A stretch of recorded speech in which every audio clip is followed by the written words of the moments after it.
Hey folks, I'm Mike. Do you hate ads? I hate ads. You know what I like? Patreon.com/Inkdependence. It keeps this blog ad-free. Hello folks and welcome to an Inkdependence.com brief video review. This time not with a water drop test because we're looking at a pen. This pen is from Urban Survival Gear. This was sent out by Kelvin, who runs that joint. This is his cool little logo. I love this logo sticker. I need to get a logo, y'all. If you have a cool logo, send it to me. I want to see a cool logo for Inkdependence. Anyway, enough about me. Let's talk about this pen. This is actually the third project from Kickstarter that Kelvin has sent out for me to me for review, and I think I like this one the best, or at least I'm going to get the most use out of this one. I've been using it for the last, I don't know, week and a half or so is how long I've had it. I got, well, maybe about a week. Anyway, something like that. So the first project, if you remember way back, was this. This was the TiScribe Pocket Fountain Pen. This is also a copper one. Well, let me smell it. Yep, copper. Smells like pennies. Oh, there's a little bit of copper. You can still see there. I don't tend to polish my tarnishable pens. I kind of like the way they look tarnished. So if you want to see the untarnished version, well, this one's only had about a week of tarnish, which is not bad, actually, because sometimes copper pens, man, I really oxidize those suckers. So this is the first one. You can see it's definitely oxidized the most. Let me put that cap back on there. When this pen was, it's a pretty good one. It's a prototype. Actually, all these are prototypes, but this one had some, issues with the threads. Like they turn the same way as the cap and the body, so it made it a little bit hard to unscrew. The cap or the clip's a little bit wiggly, but this is an awesome first effort. It wrote great, and I carried this around for quite a long time. Still do every once in a while, though it's not inked up now. Secondly was this one, which is the TiScribe highlighter, the HL. Another copper pen. In fact, all these are copper, which is pretty cool. Solid copper body, good weighty thing for a highlighter. You don't expect to see a highlighter like this. You don't see too many of these like custom machined highlighters. So this is extra cool, I think. I was using this to take some notes. Actually, both of these for note-taking stuff. Very nice. Keeps a good seal on there with that O-ring. Not too hard to take off. A really solid magnet there. Let's see if I can get it to just focus on the magnet. Yeah, really solid magnet there. I mean, this thing sticks tight. It'll actually hold itself out, this way, perpendicular to like my lamp, which is crazy. So anyway, there's that one. And then this one is the newest one, and this is the TiScribe Bolt, which is what we're going to be talking about today. This is a gel rollerball, or not gel, rollerball gel, or ballpoint sort of pen. This one's set up for things like the G2 or the G2. This is the Signo 307.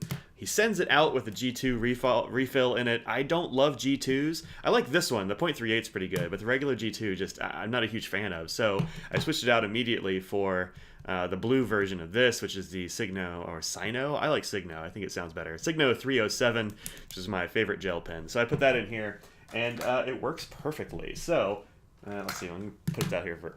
Pardon me. Put this out here for size comparison, I suppose. There we go. So about the same size as the pens you're used to using. So it's a really good size. Here it is next to a Tornado. It's a little bit longer than a Tornado. I don't know what else have I got around here that's pretty ubiquitous.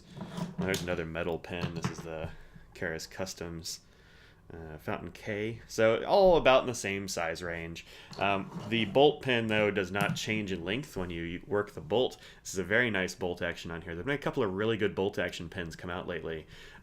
Generally, they have like a lever that comes out and goes around, and that's okay, but I've heard they get loose, and I've just never really been in love with that particular kind of look and action.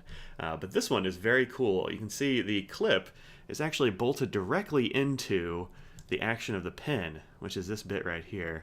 And I don't know exactly what it's made of, but I'm going to guess that's probably titanium or something in there. I'll check and put a note down in the down here if I'm wrong, but I'm pretty sure that's what's going on in here. Oh yeah. Titanium pocket clip and bolt carrier. So yeah, these are both titanium. Good. So good job, Mike. You got it right. Which is a very cool contrast to the copper body of this pen. I really like the copper, although looking at the Kickstarter page, which has well exceeded its actual goal of, I don't know, $1,000 is all he was asking for. I think he just wanted to see if people were interested. It's hit 62,600 and some odd by the time I'm recording this, and it has 15 days to go, so about 2 weeks. So if you haven't seen that Kickstarter yet, go over there. I'll put the address down here. Well, No, it's pretty long. So just go to Kickstarter and look in the description of this video, I guess, or just go to Kickstarter and look for TiScribe Bolt, and you'll find it. But this is a very nice, nicely machined pen. This, he said, was the prototype, and so I think a couple of things might have changed.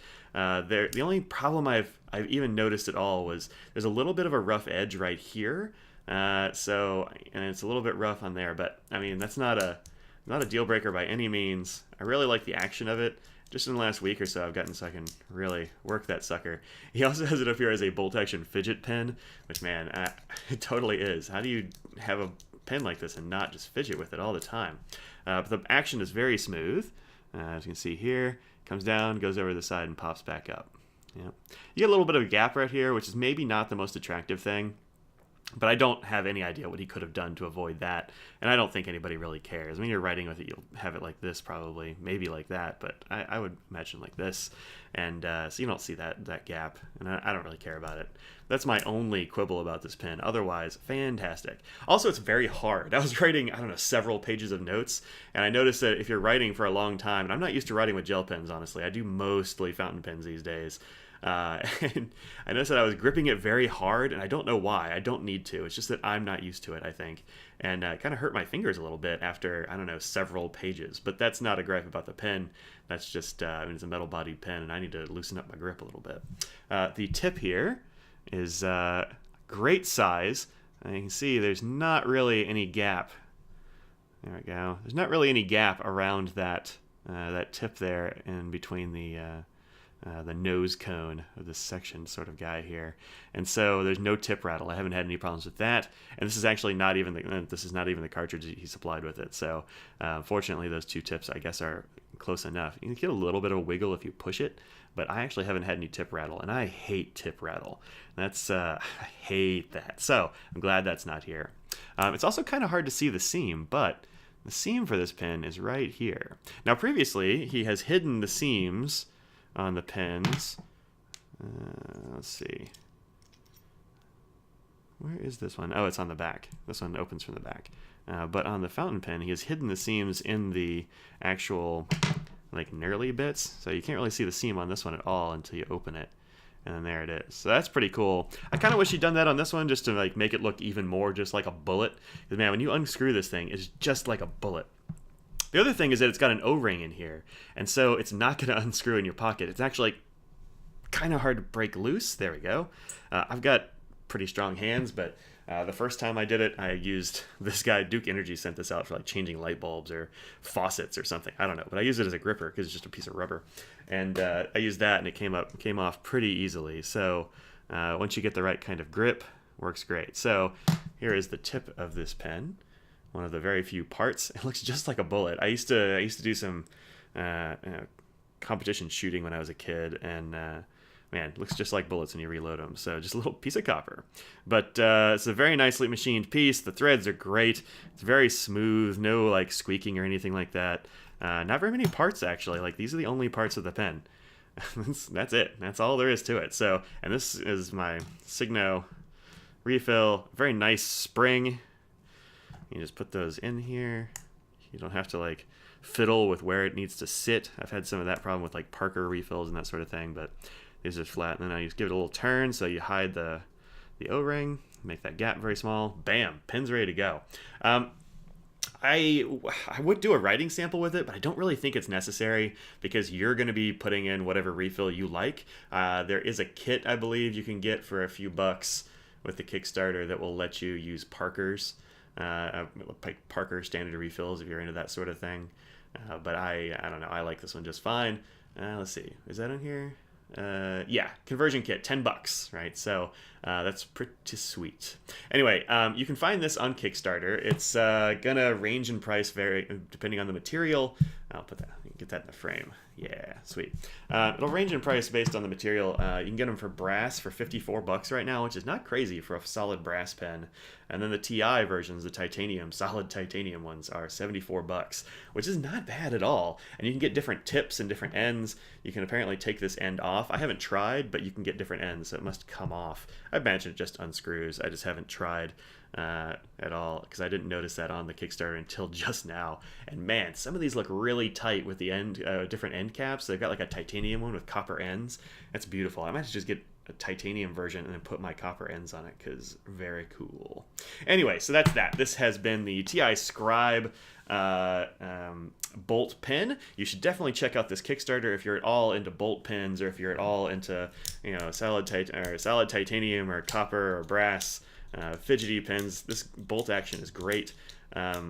It's the best one of these that I've tried. There are a couple others out there I'm like, oh, I should give that a look, but this one, super good, and the price is definitely right, I think, for a pen of this kind. So check that out. Kelvin has been great. Thank you, Kelvin, for sending this out.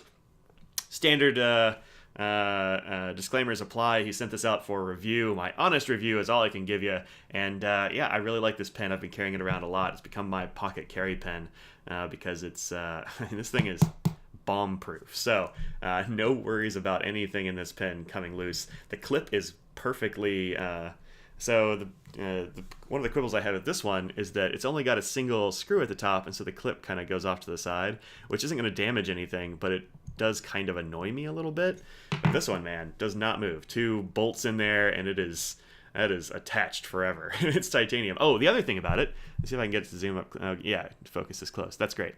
You can see there's actually a little bit of room in between the clip and the body. So here-ish. This clip is not very flexible, and it's got a little bit of flex to it, but it's a solid piece of titanium, and so not particularly flexy. But it is not in contact with that pen. You can totally see a gap there, and as you see, no ding, no scratches here from where it's traveling. And I've been carrying this around a lot, and that's great. So there you go. If you look at the blog, you'll see some pictures of this pen when it was brand new, and it was shiny like a new penny. It's gotten a little bit of tarnish, but nothing like it's on these two. And maybe I'll actually polish this one, because darn, it looks good when it's in polished copper.